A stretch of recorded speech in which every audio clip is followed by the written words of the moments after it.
Hello, Mrs. Pettway. Alright, here's a real quick summary of our first lesson. If you recall, the two things we talked about were in regards to your driver. You were struggling with it starting to the right and curving further to the right. So the first piece of that equation, the ball starting to the right, we talked about that being attributed to where the face of the golf club is pointing when you hit the ball. So wherever that flattish surface of the club face points, the direction that's pointing in, that's generally where the ball starts. And then the reason your ball was curving further to the right is because you were swinging across the ball to the left. You were going too much across the ball to the left. So let's take one quick look at this video, and then we'll look at the after and talk about the changes we made. So we come back. Alright, we swing down.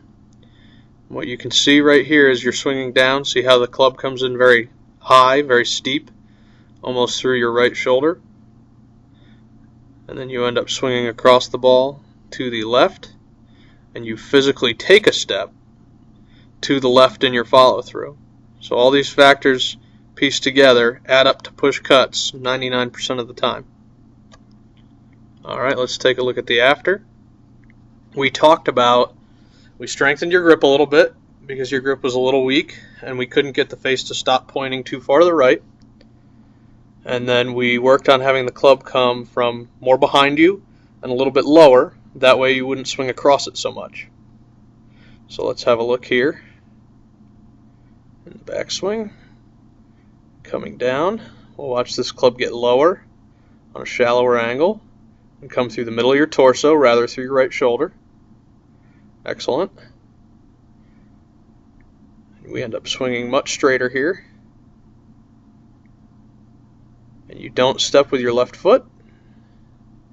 And for the most part, after we made these changes, every ball went fairly straight. Some were little draws, some were little fades, but it would have been very playable out on the golf course. Alright, so one last review. All we worked on with driver is not stepping with the left foot and swinging the club from more behind you with a slightly stronger grip and address. And this allowed every ball to fly fairly straight or have a small draw or a small fade. But overall, everything would have been in the fairway. Alright, Mrs. Pettway, if you have any questions, you know where to reach me. Thank you.